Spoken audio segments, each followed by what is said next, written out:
So I'm just on my lunch break and needing to process pears that are getting overripe. One of the things that I look forward to about future and retirement is not having to multitask quite so much, to eat my lunch and do our harvesting or our processing. So we've recently come back from a vacation, and the pears were stored in what we call our boat shed while we were on vacation. I harvested them the 2 days before we left, right before a big rainstorm was coming in, and I wanted to harvest them dry to get the best chance of them making it without going moldy. So by and large that worked. The process of harvesting the 3 fruit trees takes a while. There's a bit of a story about why we have 3 pear trees when there's only 2 of us. I'm not sure if I've actually already told this story, so I'll try and make it a little bit briefer. But essentially, a friend of a friend had some fruit trees to get rid of, and we had this property. There was an existing pear tree. It didn't seem overly healthy, so we weren't sure if we were going to lose it. And then we went and dug up these fruit trees from a friend of a friend's yard and brought them into our yard. That started a whole other project. Once we got them to our property, Mike decided we weren't hand digging the holes for these rather large root systems. The fruit trees turned out to be more mature than we were told they would be. We decided to take them anyway, but it was a lot of work hand digging them out and transporting them home. So we ended up with an excavator that we borrowed from a friend. Thankfully, we have friends who have things like excavators, and we ended up making the pathways in our yard at the same time. The point of this story, though, is that we ended up with 2 additional pear trees. So we now have 3 pear trees, which is a lot of pear trees for 2 people. So I processed them into a couple of things. What I'm working on today during my lunch break here is some pear and vanilla jam. So this is not so much a recipe. I looked up some recipes a while ago, and now I just do my own sort of spin-off on it. So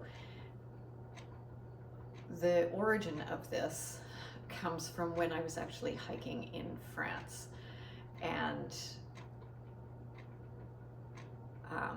I stayed at a bed and breakfast, and the woman at the bed and breakfast had a pear and vanilla jam, and it was absolutely fabulous. And so I sort of try to replicate it, or at least reminisce with the flavor of pear and vanilla. So I am going to be slicing up more of the pears. I have a batch of pear puree that I made in the slow cooker over in the corner there. It's a large slow cooker, so it was a big batch. There's still quite a bit in there. I have some of the puree in the oven, dehydrating and turning it into fruit leathers that we can take camping and on hikes and that sort of thing. So yeah, just finding ways to utilize the produce from our yard.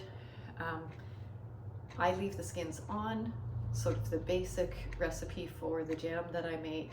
Actually, the puree also is pears. For the jam, I do about 1/3 of the weight of the pears in sugar, and then I add lemon juice and vanilla, and cook that down, and then put it in jars that are sterilized, and then put them in a water bath.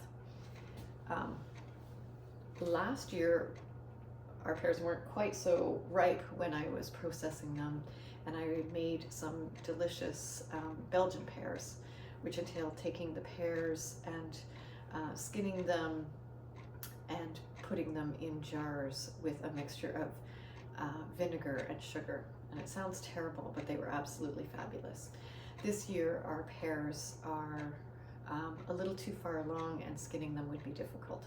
So I don't mind, I leave the skin on when I make our jam or our purees, because we don't use chemicals on our trees, so there's no sprays to worry about, and it feels like a healthy and natural choice to be incorporating the skins into our preserving. So I have a number of jars of just pure preserved pears that I've already done, and then now I'm working on jam and have the fruit leather in the oven. So we make very good use of all of the fruit that we have on the property, but it does take a fair bit of time. So I am looking forward to when there is a little more time in our lives for doing all of this processing and not having to fit it around lunch breaks, etc. Or harvest first thing in the morning at like 6 o'clock in the morning. The birds chirping, yeah, transitioning into retirement just seems like it's going to give a lot more opportunity for slowing down and enjoying these processes rather than fitting them in around all of the other components of our life. So for now, I'm just going to get down to making a batch of jam and getting that started. Hopefully get it cooking before I have to go back to work. And that's what we've got for this chapter, and as always, looking forward to the next one.